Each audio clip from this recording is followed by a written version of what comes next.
Happy Saturday.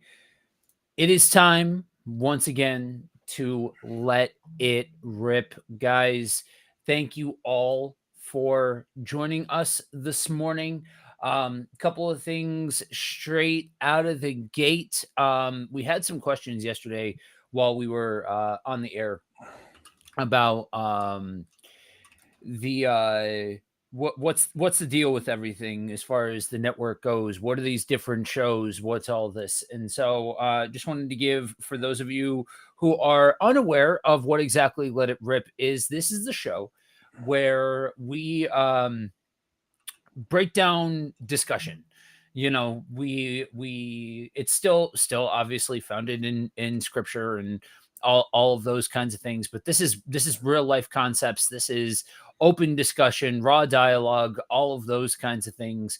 And generally, um some hot takes, if you will. Um and so we are cutting it up this morning. T has a topic queued up for us, that I want to see exactly what direction you want to go with this thing. But before we get there, if this sort of thing, this kind of honest, open dialogue, real life, all those kinds of things, is something that somebody who would benefit from this kind of dialogue, and this is something that you appreciate, and all those kinds of things, I want you to do me a favor. I want you to go to whatever platform that you're watching from, and I want you to hit that share button for us.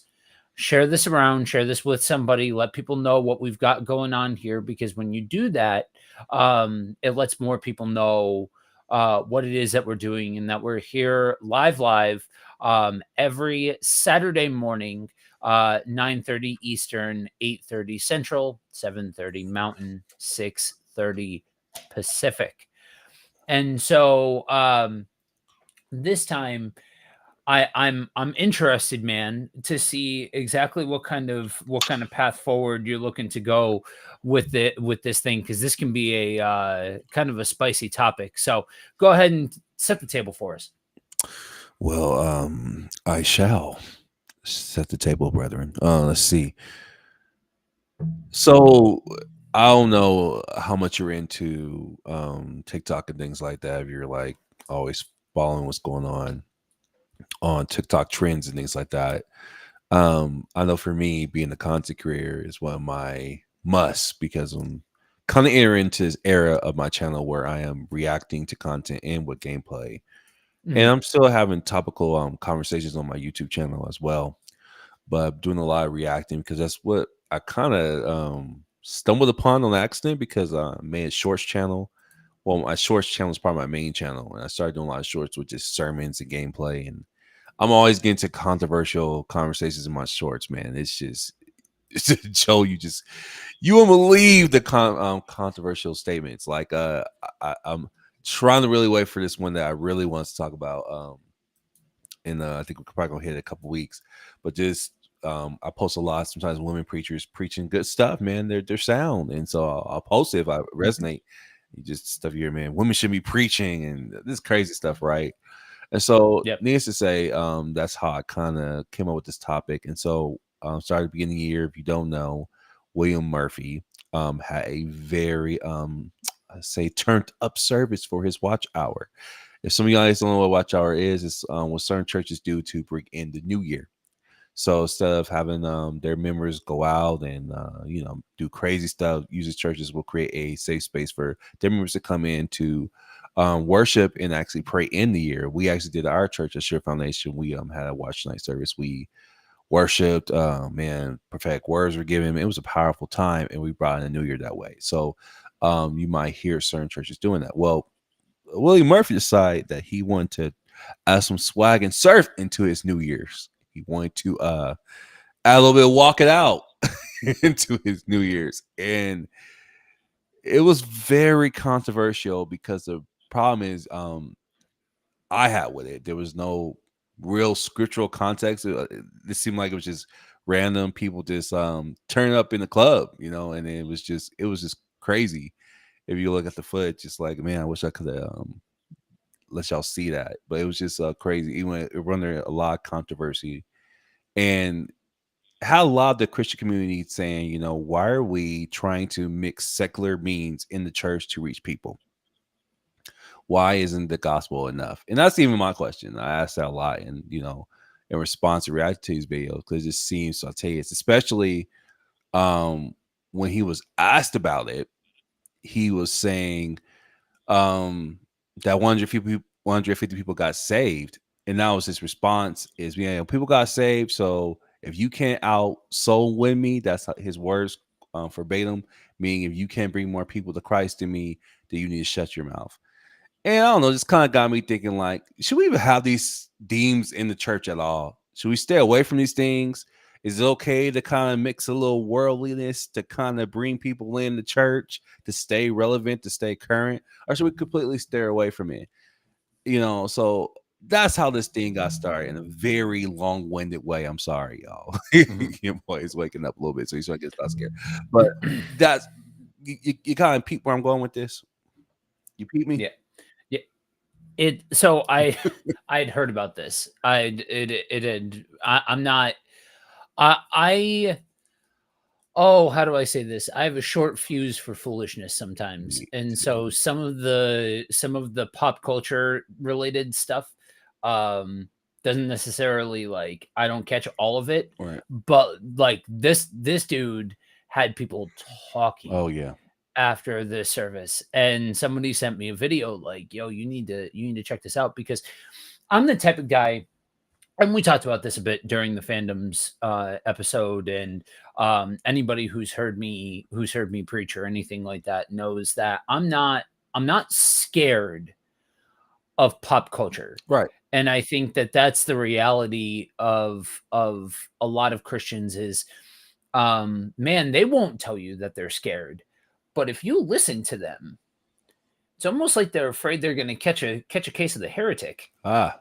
You know what I mean? Like, that's it, and all that kind of stuff. But um, when it comes to the Sunday morning service, I have had some interesting conversations with some folks about this, because the guy that I originally planted the house church with back in the day Mhm. was very much a, man, if we're gonna have holy and set apart, let's have holy and set apart, let's have holy time. Mm. You know what I mean? Let's have that kind of vibe and feel and all of that kind of stuff. It should reflect those things, all of that kind of stuff. um and I think that there's room in that. Yeah. I think that there's room in that conversation. um but when it comes to something like this, I think it can become a risky proposition to start to check things off the list that say this doesn't belong because it's not holy enough. This isn't this doesn't reflect what a church service should be. And that's not even the next part of the conversation, that what I'm saying doesn't necessarily touch on yet, Right. is the motivation factor of it, Right. which all matters as well. But before you even get to the motivation factor of it, you have to be aware of what you're doing, because it's that kind of mentality that has led people to say no drums, no dancing, no raising your hand.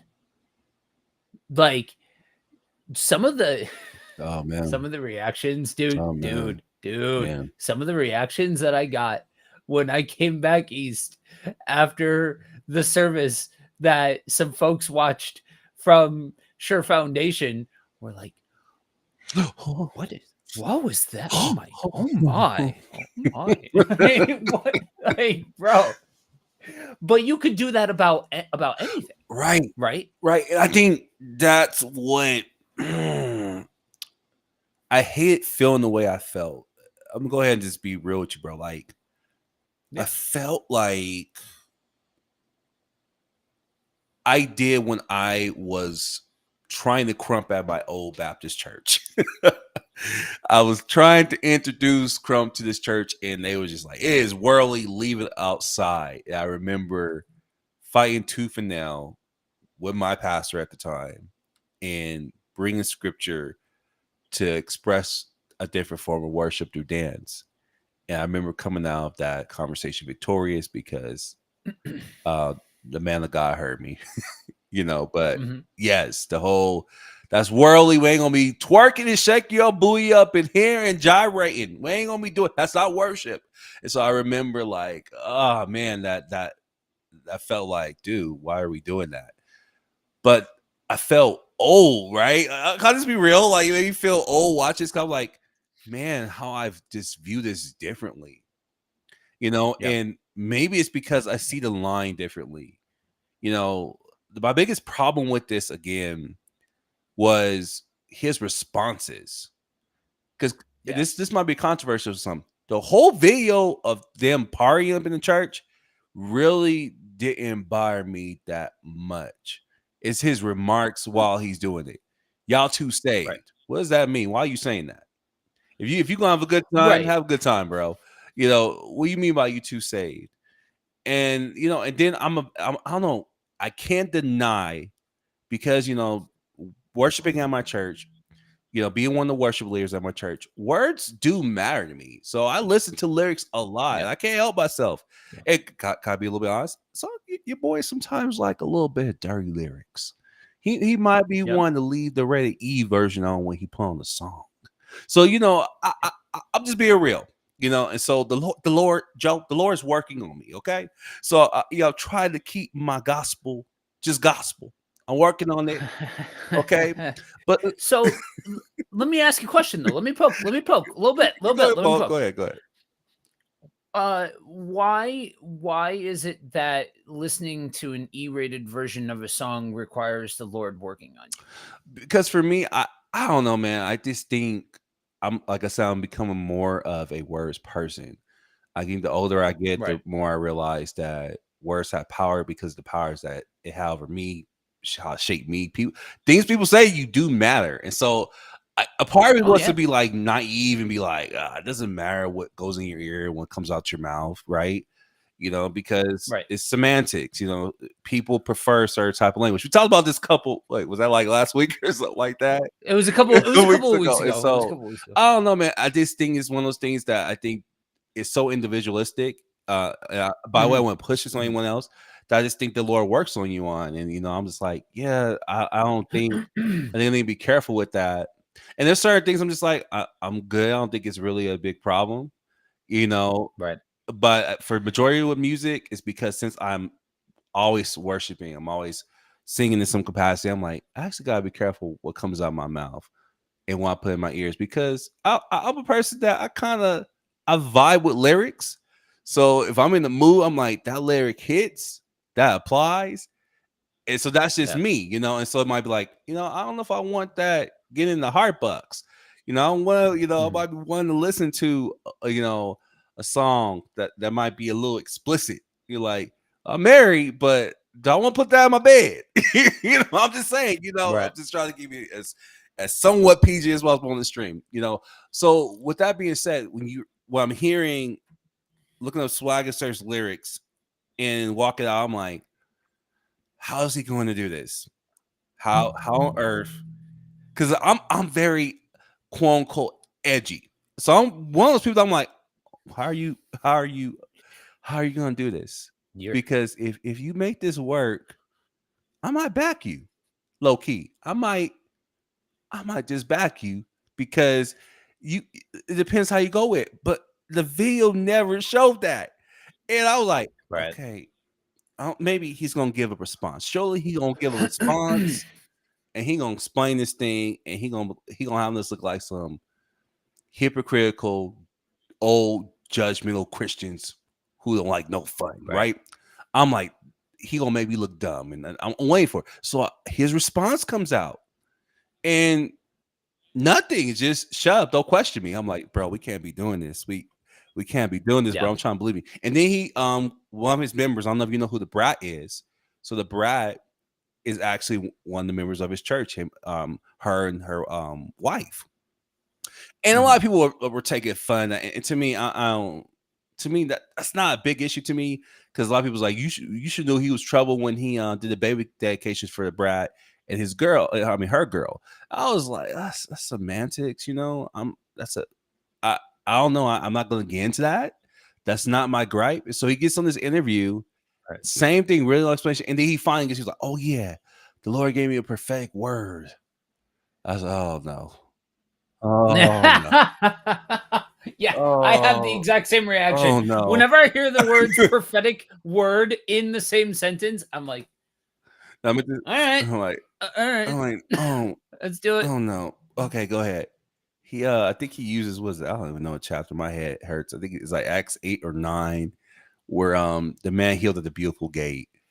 And I'm like, okay, well, where's he going with this? He was like, well, yeah, the Lord told that man to get up and walk it out. I'm serious. I can't make this up. That was the gist of it. He's like, so yeah, man, we just walked in the new year. I said, no, no, no. You. I'm like, bro, no way, no way. I'm like, Man. so I'm like, I'm gonna be that guy. You're Yeah, reckless. You are being reckless, bro.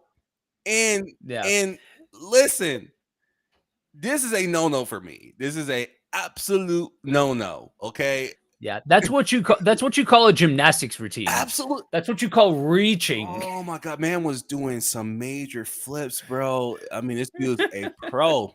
And so I'm like, you know what? It had me really rethinking. I'm like, yeah, I don't Yeah, think I don't think we should right. be doing that. And listen, our church is known for taking the song and remixing it. Now, lately, I feel like at Shift Foundation, we've been this actually us writing our own songs. That's what you kind of was talking about a minute ago, is that we kind of write our own lyrics, and you know, they have R&B Right. beats to them and themes. Like me, I don't know why I'm in this neo soul R&B flow. You know, I feel like my wife's voice really fits it, and so a lot of times, you know, we're doing songs like that. But you know, you see rap at our church, you see Christian rap. You know, some of our really earlier songs on the Ant wrote are flipped from Gap Band, and one is even Super Bass by Nicki Minaj. So listen, I I get, but what I've seen be done in our churches, we gut the words completely, and we might have a Yeah. whole different flow of words. Sometimes the melody even changes; it just keeps a little bit of that familiarity with the beat. So I'm trying to be gracious, but I'm just like, this is a no for me, and we gotta stop doing this at church. And it's not the only church that's done this. We have churches that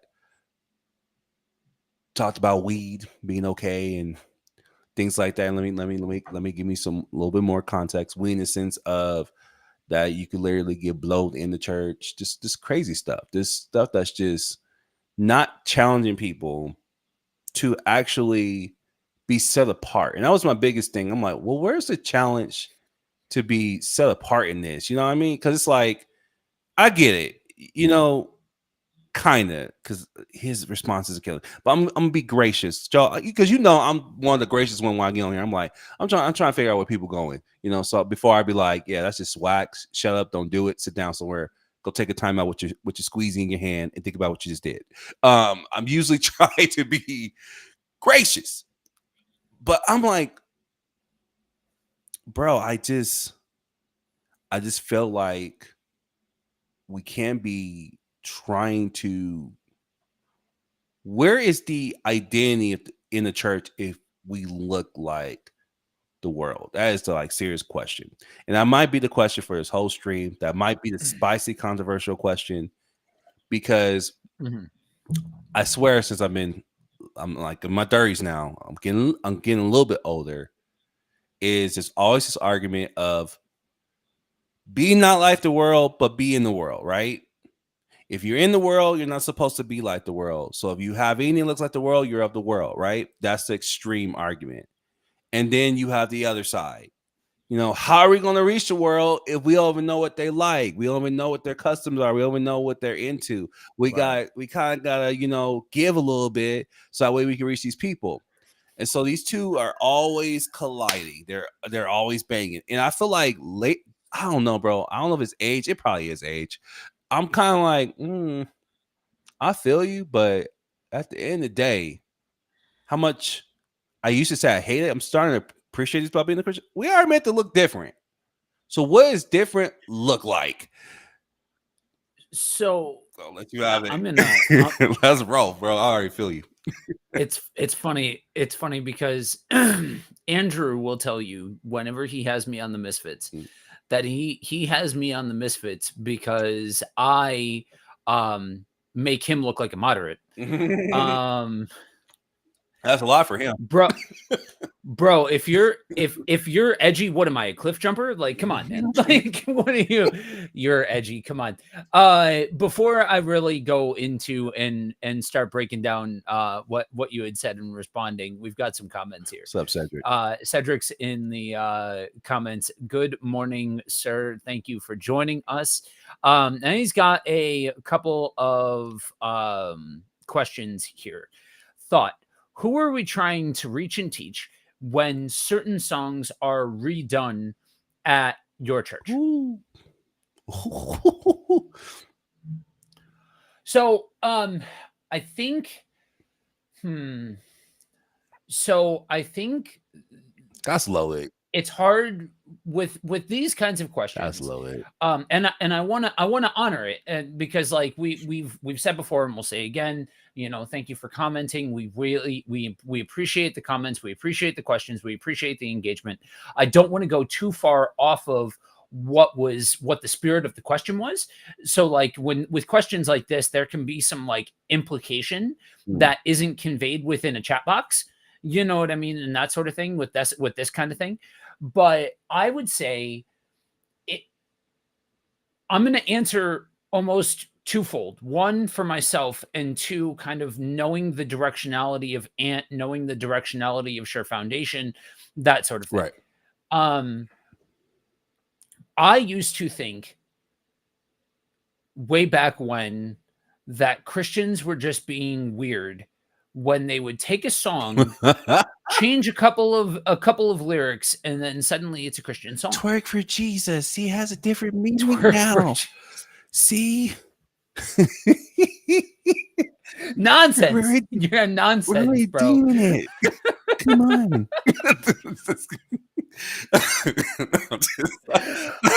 Go ahead, my bad. Oh. But so here's the thing though. And I think this goes into part of where I land on this thing.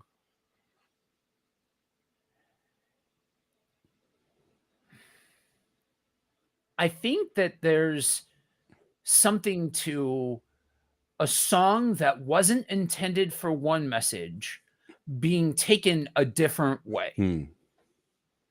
So for me, and I know that there's a not zero chance that I will be standing alone in talking about this, because this isn't really like our target audience's type of music. Right. I get that. Right. So there's a band back in the late 90s, early 2000s called Evanescence. Bring Me to Life was their big radio song. Male, female, genre called nu metal, NU metal. And the big thing with, there were some bands from that time period like Evanescence, Flyleaf, stuff like that their music had some undertones to it where, like, if you squint and cock your head, is this a Christian song? And Lacey Sturm from Flyleaf actually ended up becoming like going full blown like left Flyleaf and went on to do Christian music. Wow. Evanescence, when they first got together, I think it was their drummer and the lead singer, or the guitarist and the drummer. I don't know. There were two members of the band that were Christians coming into it. If you break it down lyric for lyric, word for word, beat for beat, it's not a Christian song. at least not a theologically accurate Christian song. I would argue that 3/4 of the songs that are on popular Christian radio are also not theologically sound or have accurate lyrics to them anyway. But I digress. That's an entirely other conversation. And I approve this Anyway. message. I approve this message. Now that we pissed off everybody, but so far the thesis statements for today are twerking for Jesus Yes. and contemporary Christian radio is not. We're redeeming twerking. Okay, so Ant, this is what happens when you're not around, man. So I like I said, I used to think that was silly, that was just Christians going too far, redeeming me, all of this kind of stuff. But there's something to the theme of a song resonating with a particular group of people. Right. Johnny Cash, that was really big in the contemporary Christian music scene. Johnny Cash got really big in the late 2000s, early 2010s, with Ain't No Grave Gonna Hold My Body Down, Hurt, Ring of Fire. Like there were several songs that really got popular. But you have to ask the question, did Johnny Cash intend those songs to be used in a worship service? And so so that's I think it's a nuanced question. And so to go to the actual question that's being asked here, that who are we trying to reach and teach? I think that's a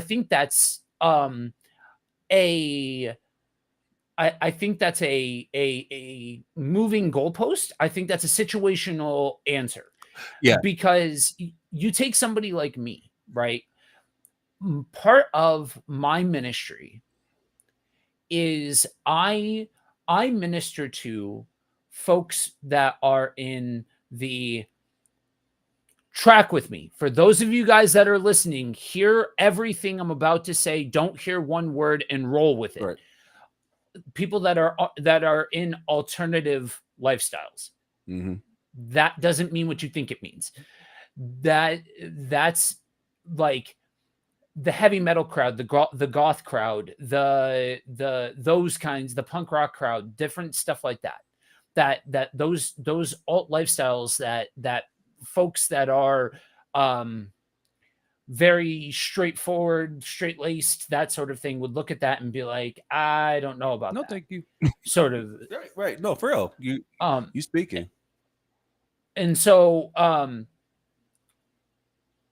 coming forward and playing I don't know, Michael W. Smith, Kirk Franklin, Chris Tomlin. I don't know. I'm bad at this because I don't listen to contemporary Christian music. Like those types of artists, that's not going to hit. That's not going to do anything. That's not going to resonate. It might with some, but it's not going to with everybody.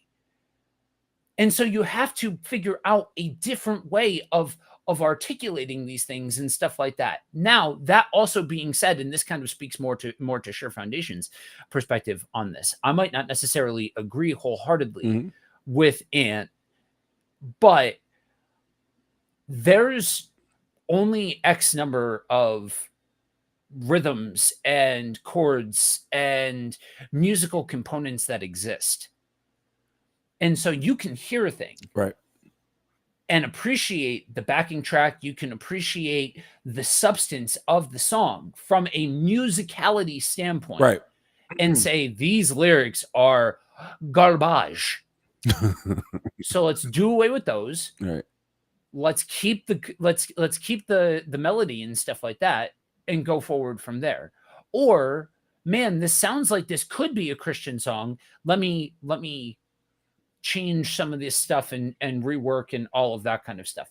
I do think that there's a difference between songs that are redone, and this is a personal thing. And this gets to the nuancy stuff, Cedric, that I might not that can't necessarily be fully captured in in a comment section or something like that. I personally would think that there's a difference between some pastor being up on his stage and reaching, like Stretch Armstronging to get to Walk It Out,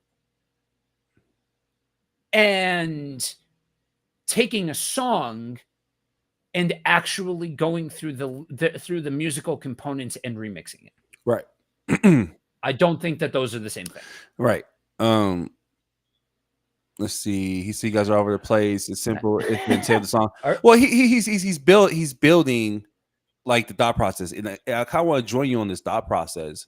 And I am going to be a little bit racial with it, because I just feel like, and you could jump in, Joe, anytime. Like, being African American, I feel like the biggest problems in the African American church is because the biggest problem is we're trying to reach. So you're talking about intent. I feel like a lot of times the intent for me growing up, even having somewhat of a negative intent, if I'd be honest with you, is to reach people who are not going to come inside of a church door. They're not going to listen to I Know It Was the Blood. You know, they're not going to listen to, now in this age, Tasha Cobb or Kurt Franklin. And so they might come in if you remix a song that they listen to, because usually it pertains to younger people, right? Because that's usually who are still consuming a majority of our media music, especially we're talking about hip hop, R&B. It's still a younger crowd. And so the intent a lot of times is for churches to be relevant to reach a younger crowd. Is this wrong? To the intent part, it changes. That's why I think it's a hard question, because it really depends on what you do with the music. It really depends what you do with the lyrics. It really depends on what the motive is. I'm seeing horrible ways of doing it. I've seen good ways of doing it. I'm a part of a church where we, for a season, remix songs in a powerful way, and we had youth coming down for real, and we walked with our youth. And so I think it's a really nuanced question. So right, and that's why when I look at stuff like, guys, you're all over the place, now you're moving forward, like, I don't know. Like I said, yes, this I agree with. We must allow God to be God, but again, that's so nuanced, that's so situational in the putting pen to paper aspect of it. God is God. God doesn't change. That part of it is unchanging, unfailing. That's the constant part of it. That it's how we express it changes and has to be nuanced. That's why I think when you look at something like, and I want to go through and kind of try to square this back to where we started, right. Because I can vibe with some of what you're saying. I'm sure it's not a one for one, and I'm sure that there's idiosyncrasies in it that because of all of the reasons, I wouldn't necessarily know what I don't know about how it does differ, but a different a whole portion of my ministry goes towards folks that will never go into that will never step foot into a church. Yeah. And so that portion of it, at the very least, is the that portion of it, at least, is kind of on the same page and in the same directionality. One of the big things, though, is not fully and completely betraying what you're doing. Don't betray it at all. But my point is don't like fully leave this thing behind, all in the sense of chasing a younger crowd, chasing this group of people, chasing that demographic, chasing whatever it is. Enter this age group here, because you could make all of these same arguments. It won't look anything the same, but you could make all of these same arguments about trying to reach a senior community or something like that. Right. You know what I mean? Like, it's, you could do it for any of them, but don't betray the thesis statement of what you're trying to do, all in the name of trying to reach a particular demographic or something like that. Yeah. Before we roll too much further forward, Xandra, good morning. Good morning from Loveland. It is a balmy negative 14 degrees I outside. believe it. Wonderful. Better you than me. I think it's like low over here where we at. We both of us in Denver looking crazy. Like, Right. hmm. So, and then Cedric says, but remember, everyone doesn't read and express his word appropriately. Absolutely. I agree. I agree wholeheartedly with that. But that's why I wanted the park. So I'm glad you read this, because I saw when he first posted it. I think this is really where, in a weird way, the rubber meets the road when we're doing these things. Is how can you communicate the word effectively, right? Because music, where music has lyrics. We like lyrics. Sometimes people don't care lyrics; they want beats. People have different preferences of songs, right? But I believe, and Joe, I think you might differ here. Let's see. I'm just gonna poke. I think when you become a Christian, the content of what you listen to with concerns words, you have to have more of an awareness on, right? And doesn't mean, like, because we talked about this with secular music and things like that. Because we get a lot of things our first couple of weeks of doing the stream. Doesn't mean you necessarily throw things away, but you do have to be careful. Be like, hey, that one I might, because it's doing something in here. Me and Holy Spirit are having some tension, and he gonna win because I want to yield my life to him. So there's certain songs you might throw away. I feel like in a mass setting like a church, right? In a service, which William Murphy had, the content of the word, where was it at? In the content, how the word parallels to the world, where was it at? Because I'm a pick on the artist, and Joe, you might date me a little bit on this one. Might feel a little bit. Oh, it's you too, Cedric. My mom grew up listening to. Well, I grew up in the house listening to a lot of 80s, 70s music, and then of course my era, 90s to 2000, right? But for sure, 70s, 80s. So I'm talking about Patti LaBelle, Gap Band. Shoot, go ahead, Joe. Some Stephanie Mills, some Angela Winbush up in there. And so Stephanie Mills has a famous song called "The Power of Love." It's one of her most successful ballads that people know her for. Her and Angela Winbush wrote it themselves. So one of her most successful songs. She then flipped it a couple years later and turned it into a gospel song when she made her debut gospel album, Personal Inspiration, and it was called now "The Power of God." Same lyrics, but switch from love to God. Very simple song. That's serious. That's what she literally does the whole song. She switches God for love. It's called "The Power of God." Her original song is called "The Power of Love." In this song, man, I think it's one of my favorite Stephanie Mills songs, truthfully. She's just talking about what she needs from God, and she's talking about her relationship with God. And she talks about how, truthfully, the power of God is the thing that saves our life. Very simple. But I'm like, theoretically, I'm like, you could pull from that, right? And so I think we don't want to be so tight. I was going to say something appropriate. We don't want to be so rigid, that, oh my God, we can't do that. That's just wrong. That's secular. You're going to hell. That's crazy. Because the theme in the midst of the song is referring to God, right? But we don't want to be so reckless where we're not taking anything out, right? We're just leaving stuff there. And that's what happened when I fought with William Murphy is these lyrics are not even being edited out, right? There are full-on choice words, I'll put it that way, and sexual themes that are not even being edited out. So the DJ's not even adding these themes out. And this is before people, and you're trying to connect it to the word, which in what I did in my video, I said you're going to have a hard time doing. If not, you're not going to do, because they're two different themes. And there's not a theme that's going to support this theme. You know, now Walk It Out, I was very gracious with Walk It Out. Walk It Out was like, you know what? The word itself, Walk It Out, you can run with that. Cheesy, I think that's cringe. That's why I'm like this.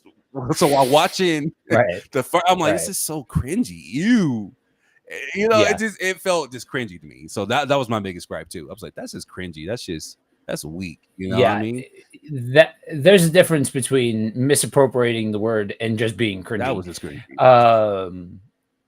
Yeah. How do I say this? So I largely agree with you. Here's my thing though. I think hyper focusing in on one very specific aspect of this conversation leaves a lot of people behind. Okay. Don't get me wrong. I think that there's ultimately, like, it may seem like for those watching, like I'm trying to make more allowances. No, I'm trying to have more of the conversation than fixating and focusing on one very specific aspect of it. Because ultimately, biblical accuracy matters. The representing God appropriately matters. All of those kinds of things, all of that stuff matters. All of the things that you would point to and you're like, yeah, that's a layup for church. Absolutely. But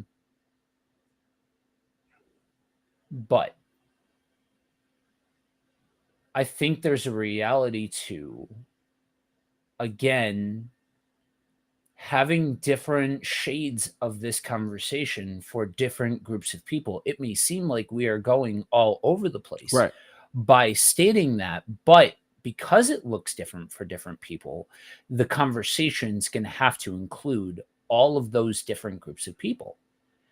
Now, there was something that I wanted to touch on that you had mentioned, that his response in all of this, because I think there's two parts of this conversation to be had. One of them is, can secular music be redeemed? Can secular themes be redeemed? And all of that. And this idea of secular themes goes so far beyond just music. That's the thing, right? Like this is where I get into, if churches aren't willing to recognize this and aren't willing to have conversations. There was a comment that Cedric made, children are the future. Well, yeah, absolutely. If we should be raising up the children and all of that kind of stuff. But if we can't have conversations about the things that are relevant to them, and we can't have a conversation about the things of the world to kids that aren't necessarily given to caring about expositing the text over and over and over again, or those kinds of things, like, yeah, good, fill their head with good teaching and all of that kind of stuff, raise them up well. I'm not saying either or, I'm saying yes. And if we can't reach them where they're at, then you're not going to reach them. Right. That's the reality of it. And I only use that as an example. You could say that to full-grown middle-aged men who lived an entire part of their life under an entirely certain context and all of that kind of stuff. And what, like, that's like saying you can't have a biker club of Christian, like a Christian biker club, or you can't have a Christian metal band, or you can't have, you know what I mean? Like, this is where I get back to, it's real easy to start to poke and prod and say, you can't have this because it doesn't look this way, because it looks too worldly. Now, if in the attempt of trying to convey a certain message to a particular group of people, you are so dismissive to anybody who's like, whoa, wait a minute. Have you gone too far? Is this a problem? Like dude was when people called into question, like, oh, forget about you. Like, you just don't understand, whatever. Then you have to question, okay, what is your heart posture in all of this? Right. And that's the other part of the conversation, right? Like the secular themes portion of it, that's its own conversation that is deep and nuanced and all of that kind of stuff, because I'm going to say something that I think may be spicy to some folks. Go on, Dan. Get your milk, folks. Get your milk. I think systematically and widespread in the West, we misunderstand what it means to be holy and set apart. Oh yeah. I All right, track where you're don't going. think that holy and set apart means that we need to stick our heads in the sand and ignore the world around us. I don't think holy and set apart means we cannot engage with secular themes or that secular themes can't be redeemed. Because there are songs that I listen to, and I'm not just saying that this is the only reason why I think this way, but there are songs that I listen to that, yes, I agree with you. There are some songs I have left behind. Oh yeah. There are some ones that they just like. Generally, I find at this stage of my life, it's music that I would listen to when I was in when I was a professional fighter, and when I would like music that I would train to, all of those kinds of things, because it puts me in a different headspace. It puts me in a particular heart posture. And not that I think that this song is bad for everybody. Me personally, I associate those songs with a particular season of my life, with a particular mentality, and all of that kind of stuff. And so those are the ones that just aren't good for my soul. Right. They could be perfectly fine for somebody else. Likewise, there are songs that I listen to that musically, lyrically, oh, they don't have a licking thing to do with Jesus. Oh yeah. They just don't. But understanding where I've come from and understanding what has been and understanding the life that I have led that has led me to Jesus puts me in a heart posture of worship. Oh yeah. Full and complete. Not that I'm now trying to attribute any of the themes of the song to Jesus, but it's a look through the lens of real life, real experience, those kinds of things. I resonate with that. Let me go ahead and say that. I totally resonate with that, because that's music. I tell my wife a lot of times, didn't grow up having a diary, but man, my songs that I listen to are my diary. You know, every song that I resonate with was a chapter in my life where I was feeling what the artist was communicating. And I think that's what I'm trying to say. A lot of music I listen to has meaning for me, and that's not always gospel. You know, so let me go ahead and put that out there. Yes. Which might cause me to get stoned. It's not always gospel, but it had a meaning for me. It had a pivotal point in my life where I was thinking like this, and it caused me to either overcome how I was thinking, or I was thinking like this and actually pushed me, like you said, man, that was so good. It pushed me more towards God. I'm a person to this day, you might walk in my house and I'll flow in between an R&B song into a gospel song. And someone like, something's wrong with that. What was it? That's wrong. And for me, it's the thinking. It's that, you know, this is how I'm feeling and this is where I need to be. And so, absolutely. I think to go to your holy and set apart thing, right? That part, because I'm just like, man, I think you're on it, because that's really what the battle is about. I think going to Willie Murphy and his response, the motive showed, and I think you know, this is towards anyone who's in this stance, is the motive was just about the numbers. It's about, I'm trying to pull as many people as I can in to make this church look successful, to be successful. And we, you know, and I hate to be that guy, but come on, we live in a social media age where you're trending. A lot of things are, and so when you trend, that's powerful, because that's new traffic. Everybody wants to trend on social media. So to say that there's no awareness to number conversion, I don't know. You got to really, I feel like you're stretching it, and I don't think that's being honest. I think the minute he did this, he understood that there's going to be backlash, and I think he understood that his stance, because his stance says, well, it was because of numbers. I think a lot of churches think like that. Not all churches, because our churches doesn't think like that. So when we're, not to go back to intent, we're thinking about the intent, we're thinking about how can we reach people where they are, right? Because I Mhm. respect that. You're not gonna get disagreement on it. Some people might disagree with that. They think that you should be so high up that people gotta come up. But me, I'm like, I'm cool with reaching someone where they are. But there's a difference between reaching someone where they are and trying to convert just numbers, because that's what we define success in the church. And that's very Right. sneaky. And then you get into the whole being relevant thing, right? Because it's like, well, relevancy looks like this. Because our church shouldn't be outdated. We should be relevant with the times. Which, again, I know it's probably going down the rabbit hole. I agree with to a degree. I think the church should not be absent for relevancy in our world. We gotta understand what is going on in our world, and we gotta be able to give a biblical response to what's going on. So that means we can't put our head down in the sand and be like, oh, I can't touch that. That's too, oh, that's not holy. You know, you gotta understand these certain themes that are happening on in our world, and you got to be able to communicate back to them. But that doesn't mean that you water down God's word either to fit these themes. You address them with God's word. Or here's some scandalous. You say, you know what? God's word doesn't support this. And we're not going to go in this direction. It doesn't mean we hate the world, doesn't mean that we're against it. It's just that there's not a stance where the Bible supports this. Doesn't mean it hates people. Right.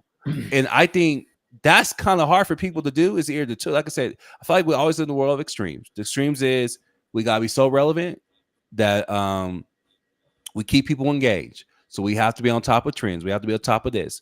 We have to be relevant because this is how we're going to reach this group of people, because no one's reaching this group of people.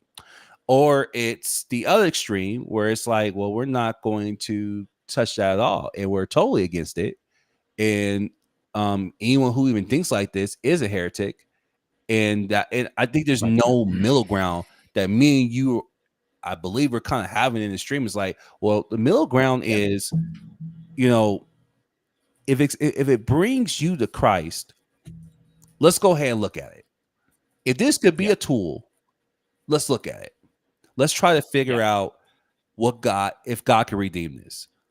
If God can't redeem it, then we leave it alone. I think a lot of times it's just, we're going to push it, or just leave it the heck alone. We ain't touching it at all. Sorry, but we got a lot. We got a couple comments. I think these are pretty good. I saw Andrew's earlier. What's up, Andrew? Yeah. But before the thing about when you are looking at something like this, I think our middle ground positions they fall in different spots. However, we're essentially saying a lot of the same stuff. Right. There's an aspect, though, of what you're saying that you need to take into consideration when looking at the differences of how this is worked out and how this is conceived of. And this is something that Andrew and I talk a lot about when we're on the air together. And for those of you that don't know Andrew, he's another member of our network. He is one of the co-hosts of Ministry Misfits. You can find his show on YouTube and anywhere that you find podcasts. There is a difference between the Roman model of evangelism and the Celtic model of evangelism.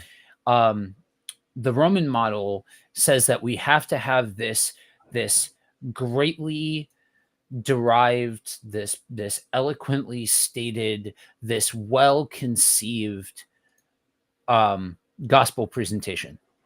That the idea is that we have this big display, and that the idea is we're bringing people to make converts, that all of that kind of stuff.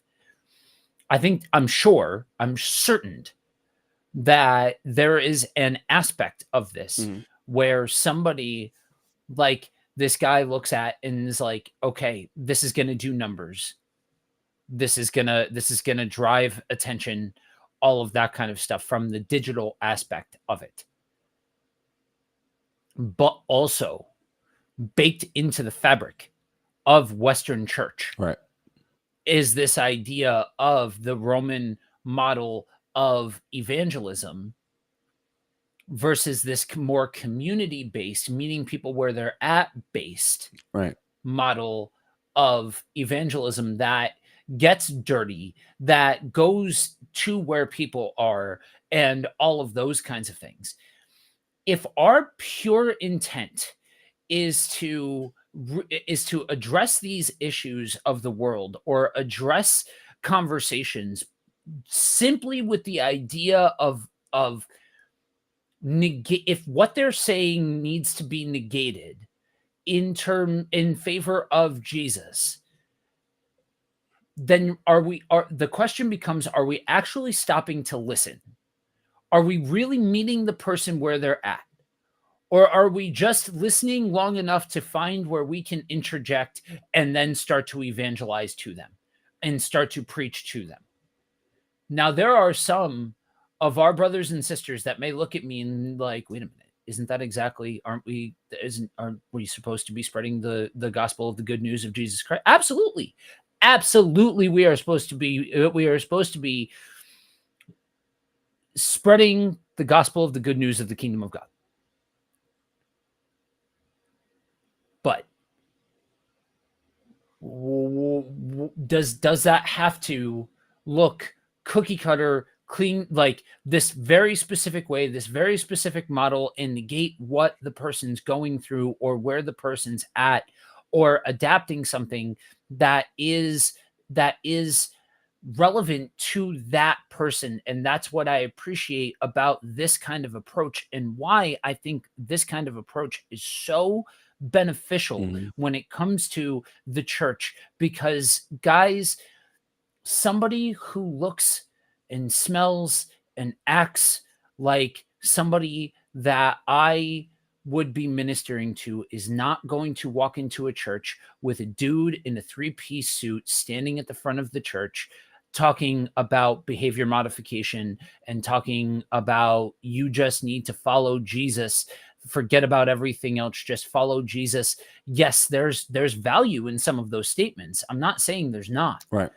But if you can't have enough of the conversation to get the ball rolling, you're never getting to the Jesus portion of it. You are never going to get to that point, because you are not building the relational real estate with people. You are not engaging people where they are at. And And that's what I think is so important right. with this, that we cannot lose the rabbit on. Right. Okay. So I agree with that. I think we need to reach people where they are. But I think at the same time, there needs. Okay, let's just go through the process of salvation, right? Let's just take this frame this night. Sorry, William Murphy. We're going to use you as a guinea pig because you did it to yourself. Let's take something like a night like this, right? Yeah. Let's look at the true beauty. Let's look at the horrible glaring cons. The beauty is it's New Year's. People, especially in the African American community, do I have to begin to tell you what can go wrong on on New Year's Eve night? You know, people could be hurting people, and they're in the church. That is actually a positive, and I don't want to overlook that, because people's like, well, yeah, they're in the church doing the same thing, but they're in a safe environment for the most part. They're in a place where no matter how lousy the service might be, no matter if the service is unsound, they're going to hear about Jesus. There's going to be people in there upholding, for lack of a better word, behavioral standards that create safe environments, right? For the most part. So that's the positive nature, right? So they're in this church, okay, and you got a pastor playing songs that someone's familiar with. That's where they are. They're not saved yet. They're not Christian, and this pastor is using this to point them to Christ. Period. Yes, I think, can that be used to meet someone where they are? Yes, I think that's the beauty of being relational with people in that demographic. So I'm not going to question the fluidity of relationship building in the sense, to a point of him knowing his environment, his community. So obviously for this to work, he had to know his community. He's a pastor in Atlanta, right? I think that is a powerful thing. I think this is where we start falling apart, right? It's because truthfully, we don't see people actually walking with people. And when I think about walking with people, bro, maybe hope I'm not the unpopular opinion here. That comes with disagreements and agreements. I Yeah. can't be so scared to talk to you because it's your first time in church that I can't be like, yeah, I disagree.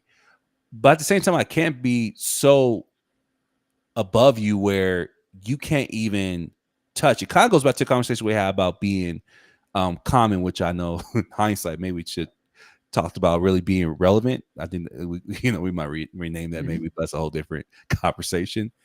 But I think that's not taken away from being relevant. Yeah. My biggest question is when we do these things, right? When we have moments like this in the church, how are people actually being followed up with? How are we walking with people? Because I think that's where the bigger issue is at, right? Yeah. Is if we're going to be community based, which I am totally about, my heart is all about community. I'm a person that has friends that I'm just going to be real that are same sex. I have same sex marriage. I have friends that listen to everything. I have friends that are agnostic, and the goal is to have a conversation with them. My goal is not to modify their behavior; it's to change the conversation. I think the examples I've seen, unfortunately, Joe, is that people say, well, since we're not going to modify behavior, we're just going to just throw everything away and just be reckless with our message.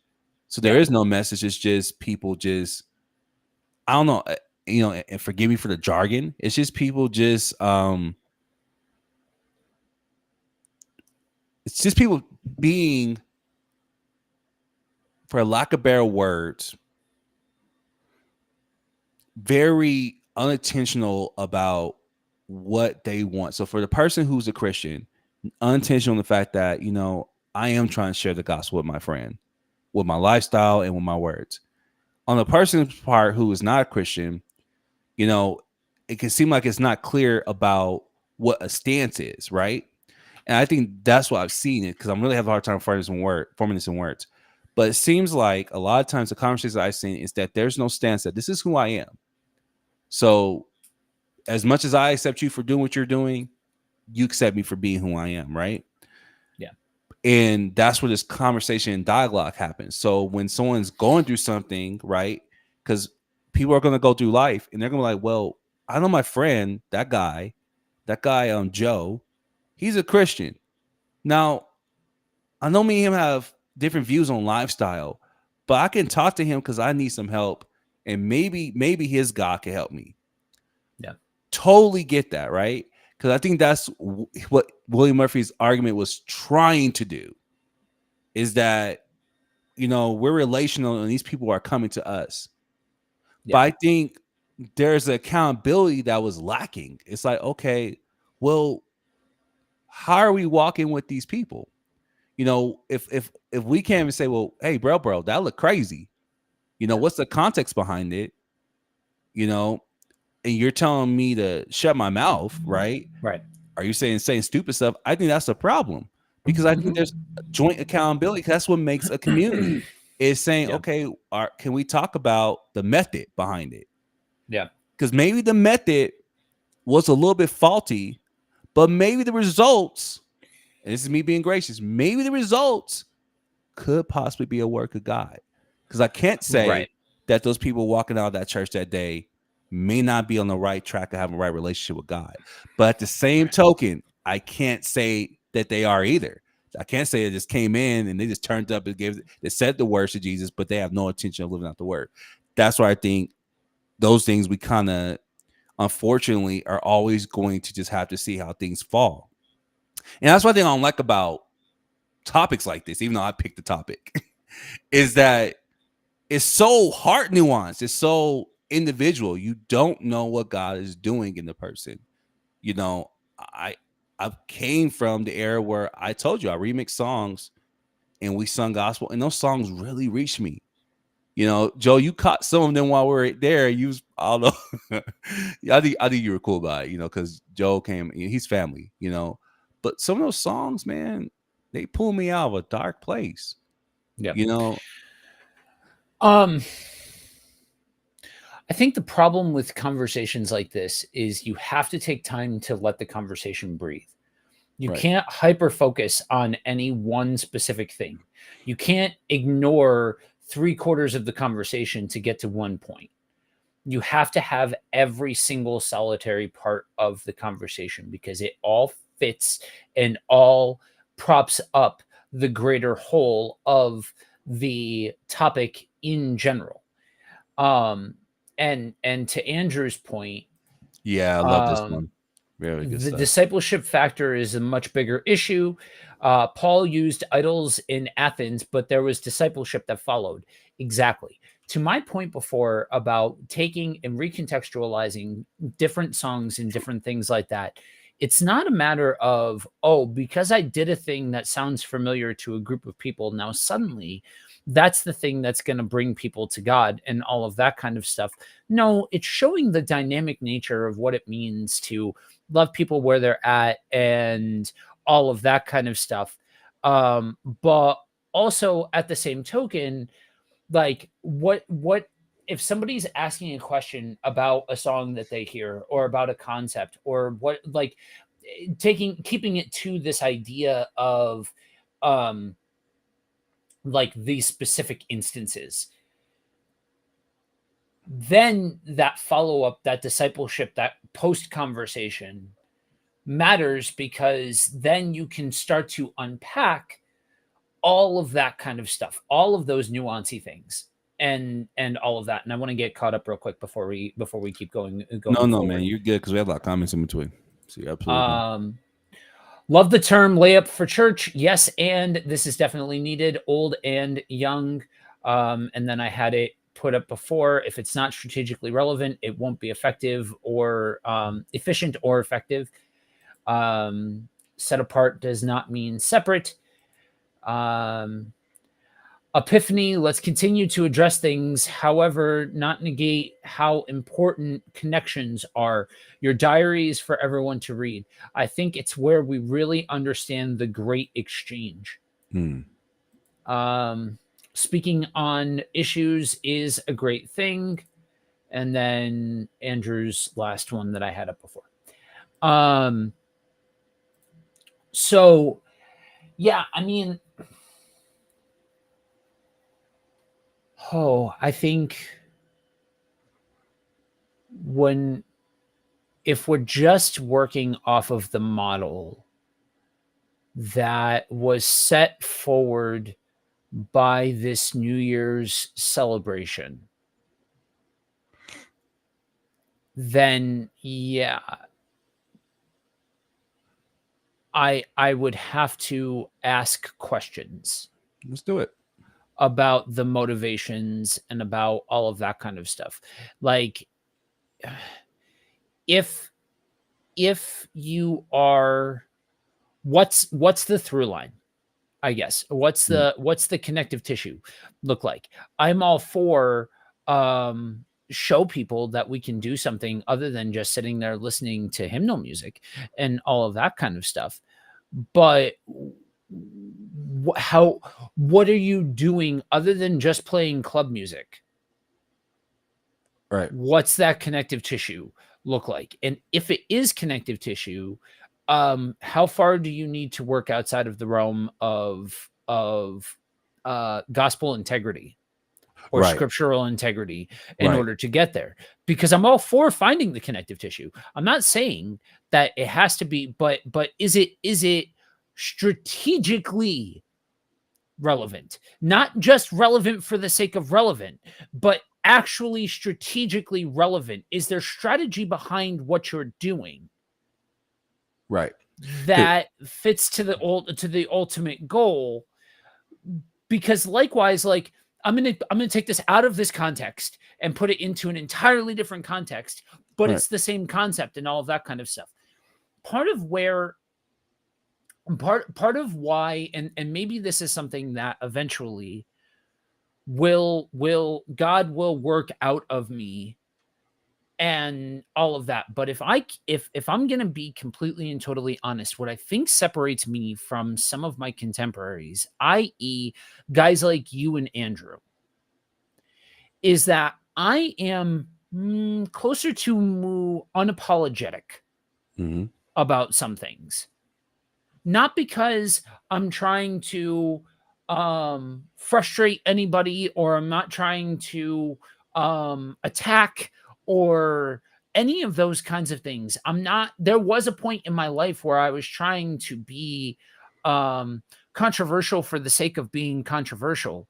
That portion of it is something that has I've moved away from, because I understand that while Jesus was a controversial person and a controversial figure, it wasn't anti-authority for the sake of being anti-authority. There was Mm. a specific perspective in all of that. Um, that being said,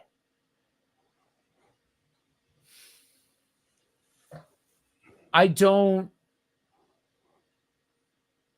I, for one, don't think it's a bad thing that I know people or have friends that are LGBTQ plus, Right. atheist, agnostic, any of those kinds of things. Nor is it my job to find every single solitary possibility, and I don't even want to use the extreme version of that, because it's like, because people could look at that and say, yeah, no, not every single situation has to be a conversation about Jesus, but you should at some point have a conversation about Jesus. If a person doesn't trust me, if a person doesn't think that I care past getting them converted, how effective do you think that conversation about Jesus is going to be? I could hamfest it. Right. Don't get me wrong. I get in front of the microphone. I don't know, somewhere in the ballpark of 25 to 30 hours a week, sitting here giving various forms of Bible teaching and gospel presentations and different things like that. I do this a lot. I can do gymnastics with the best of them. That's why when I heard what dude had to say, I'm like, oh yeah, no, bro, you're reaching, because I know how to reach. I can do it. Right. I just don't think it's effective in any way, shape, or form. But that being said, I guess part of where my damage is on this whole thing, and where I start to poke and prod and start to question and all of that kind of stuff is it, if your job is to display the authentic Jesus to these people that have lifestyles that are counter to the biblical lifestyle, Mhm. what do you mean by that? And I don't mean you specifically, I mean you inclusive. Right. That when and this could go to the music thing, this could go to the secular themes thing, this could go to all of that. What does that look like? Because again, I've said this before, and I'll say it again. You can have the rituals and routines, you can have the words, you can have all of it. You can have it from A to Z, from beginning to end. And with the exception of relationship, you don't need God for any of that. Not a single thing. I know how to be animated. I could sit up here and preach. I could get everybody reciting a banana bread recipe, Right. because I just know how to work a room. I could get people fully invested into some absolute gobbledygook nonsense, because I know when to raise my voice. I know when to get animated. I know when to do the bit. I know how to do all of it.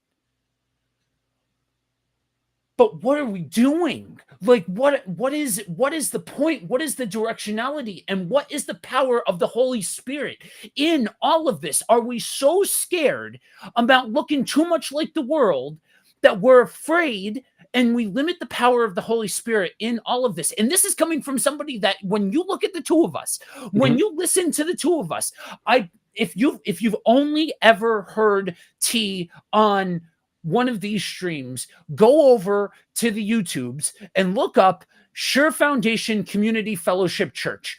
You'll be able to find their YouTube channel and listen to this man lead worship. The dude's charismatic as anybody that you're going to meet. Mhm. Just being honest. Like, you are a very charismatic, and I don't mean that statement is not pregnant with anything. There is no implication. Right. I mean that you are lively. I mean that you are vibrant. I mean that you are animated when you worship. That's not a bad thing. Right. So it's not a matter of don't do those things that have gospel implications, but if you interact with folks that are LGBTQ plus, Mhm. how trusted are you? Like I have had people say to me, I think I could, after hanging around Joe and Steph, my wife, Mm. man, I think I could give that church thing another try. Right. And real quick, because I think me and we're not so different. Oh, I don't think we're that Well, different. I just think we put right. that pin in different spots. Right. I think really what you describe is me to a T. You know, I remember working at a place here in Never called Lariton, and my boss, you know, was flat out homosexual. Was in same sex marriage. Sweetest man I ever met, man. Really understanding. And most of our interactions was just us being not only coworkers, but just human beings and being bros. And really, you could tell the tension when he found out I was a Christian when I first started joining there too. Months later to him like, man, I didn't know Christians could operate like this. I didn't know they could be so Right. loving and kind and have a stance at the same Yep. time and disagree Yep. with respect. Yep. You know, absolutely agree. And so, you know, when I look at a situation like this, the attempt to be in a quote unquote worldly scenario shouldn't be a fear. It shouldn't be that your sanctity is so fragile with the Lord that you can't be in spaces. That's not the problem. The problem I'm having with this is the same. Okay, because I'm just gonna be brutally honest. If you air something on the internet, anytime you go live, then I think you should air the whole thing. And that's something that as a society we're just horrible at. And I don't think that's gonna get better anytime soon. People are always gonna be narrative driven. Mhm. But if I'm William Murphy, right? Why not air the part where you are giving the word? Yeah. Why is that not out there? Why is that? Why is that? And I don't know. And this might be judgmental, and I don't know. This might be a hill I'm just willing to kind of sit on for a second. I don't know if I won't die on this hill, but I'm probably gonna be up here. Um, that shows me that the motive was very not strategic. It was very poor. And you meant it was he meant it was a spontaneous moment. Yeah. Because I feel like anything you can't prove biblically, and that's what I mean by biblically in a sense, anything you can't connect to you really biblically talking about God, having dialogue, getting to intimate conversations like discipleship, I think you shouldn't state it. And if you state it, you should back it up. He can't back up what he said. And I think that's the most scandalous part about situations like this. Is if you're going to do things, I'll never like I keep using the example. Me wanting to do crump in the church, in the old Baptist church. You know, I think God to this day, and if Pastor Holland happens to see this, I think God to this day that Pastor Holland did not go with the popular critics who was just like he's just young and trying to bring stuff into our church that doesn't belong there. Right. And we're not gonna have that. I'm thankful that he didn't just run with that as a leader and be like, yeah, go sit down somewhere. We're not bringing these themes inside the church. I'm grateful that he said, well, young man, let's first off have a conversation. And then Yeah. two, Yeah. prove it biblically. And allow me to do so really did change the atmosphere of dance and worship at that church at the time. I think to me, that's what should be happening is, okay, bro, if you're going to do stuff like this, have a conversation. You know, don't get up there and do gymnastics some more. Don't get up there and be insulting. Have a conversation. If you're going to use secular themes, then prepare yourself to have conversations. Yeah. Yeah. And Like if you're gonna do a thing, walk it out. You know what I mean? Like do have respect for the situation and for the people enough to be able to at least defend what you're doing. right. Because if you if you have that stance, if you feel passionately about that thing, then okay, then have that stance, feel passionately about the thing, and be willing to have that conversation. I agree with you that I again, I will take this into, because this has a way of getting a certain air about it when you're just talking about music Right. and that sort of thing. But any of the situations that we have covered where there is a juxtaposition between the Christian lifestyle and something else, or it doesn't look like how some people think it should look, or Right. what have you, if you're going to step out and say and do, then be willing to have, if somebody approaches you, now you hope somebody approaches you with grace and with Mm. tact, and they're like, why this, why that, like, brother, I know, like, I'm not calling you out on the air, not you specifically, one of our listeners Mm. that up has approached me, but I'm just using you as an example, as I told you that I would likely have drawn an example to this on the air and all of that kind of stuff. I don't hide it. I don't necessarily throw it up, a big giant flashing neon sign to it. But somebody asked me, bro, why do you come on here looking like a woman? Right. I mean, that's so. So it's the same deal as any of these. They're earrings. If they're not showing up on Let me see the 'em. screen, they're earrings. It's just like the blue in my beard. I am through and through completely and totally a creative, and I express myself through different means and different situations and things like that. Like you with dance, I can Right. now I can't, like, with dance, I'm like, did you not read the Psalms? You know what I mean? Like, did you Right. just ignore whole sections of the Psalms where people were dancing, where David himself was dancing? But I digress. Right. Right. Right.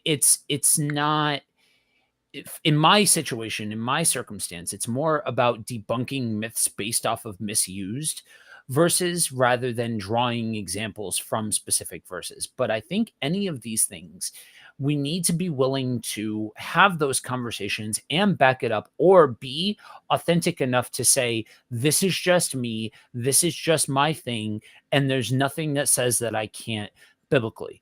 Now, if you're just trying to shut down the conversation and say, oh, if you disagree with me, then you're wrong. How is that any different than any one of your naysayers? How is that different than Right. anybody else in the situation? You just happen to be taking the alternative perspective and shutting down any dialogue about it. Right. And I think that's huge. So, if I had to, bring more landing gear to this theme that we're talking about today, is Yeah. if you're going to have a secular theme, um, I don't think that's near here or there. I think your bigger concern is your dialogue. How are you going to have a dialogue with the Yeah. people you're first off giving the message to, right? How are you going to be able to talk to them? What questions are you preparing yourself to answer when you're having this conversation? Two, how are you going to deal with those who disagree with you? Yeah. Because to me, those are where the most powerful conversations happen. Yep. And I just think this was just done poorly.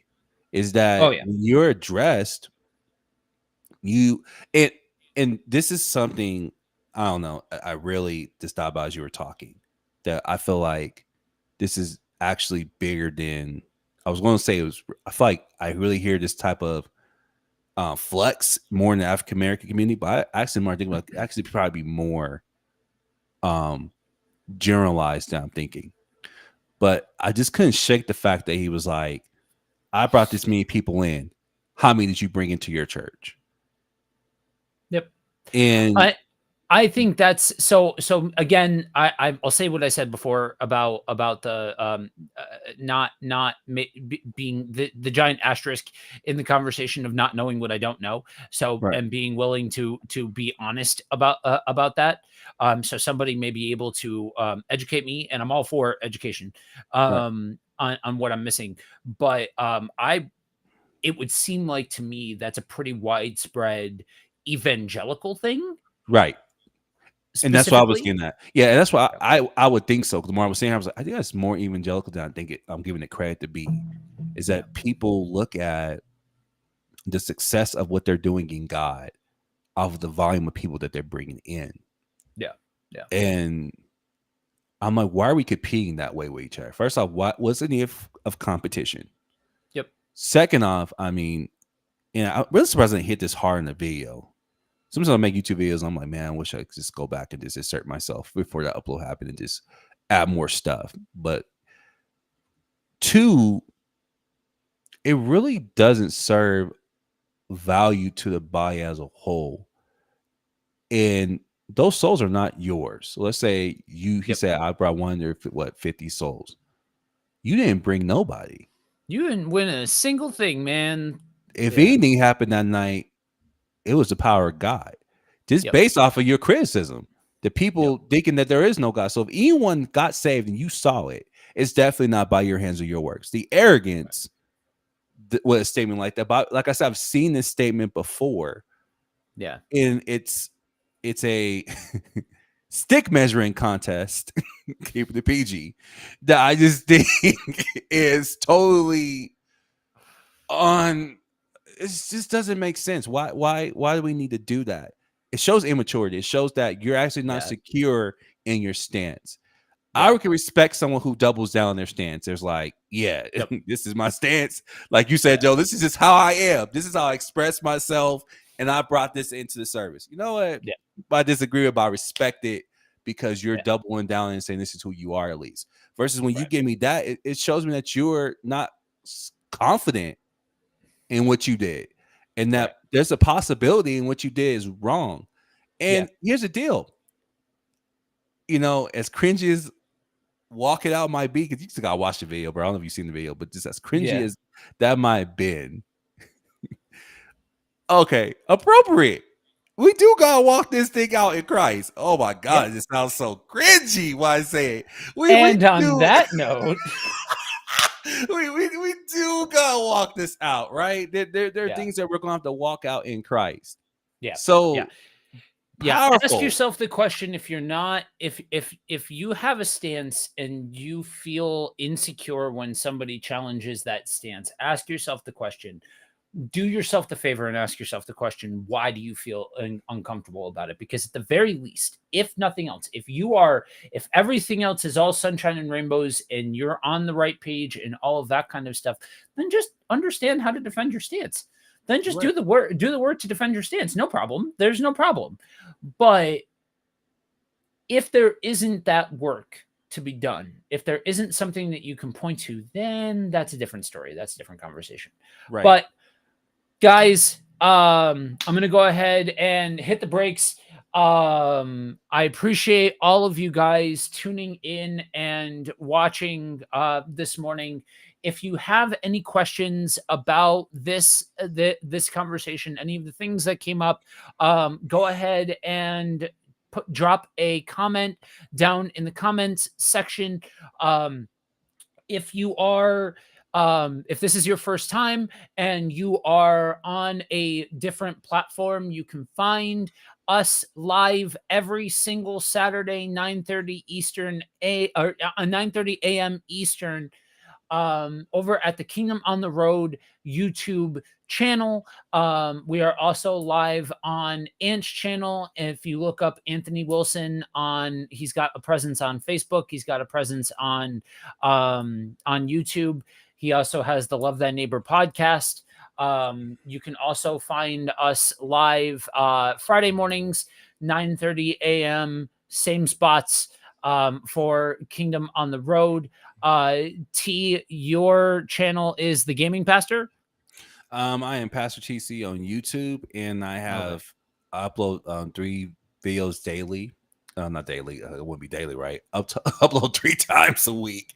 And I upload my shorts every day. So if you're into gaming and Christian content, very controversial topics like this, probably highly recommend you come check it out because you're gonna get this in a gaming form. So come check it out. Yeah, I know. So this is a conversation that may be extended into next week, and all of that because I feel like in a lot of ways we only scratched the surface Oh yeah. of this conversation and all of that. But guys, if you know somebody who would benefit and be blessed by somebody by raw authentic conversation that sometimes can get messy, that sometimes can go here, there, and everywhere, then what I'd like you to do is share the show with somebody. Let people know what we've got going on here, because it helps let people know. It helps spread the word of what we've got going on. And then shout out to the guy in the comments. Cedric, thank you for all of your interaction. And Andrew, you saw commenting on, like I said before, you can find him on the Ministry Misfits. Yes. Guys, 2 very important things. Remember, you are prayed for and you are loved deeply. Until next time, peace, y'all.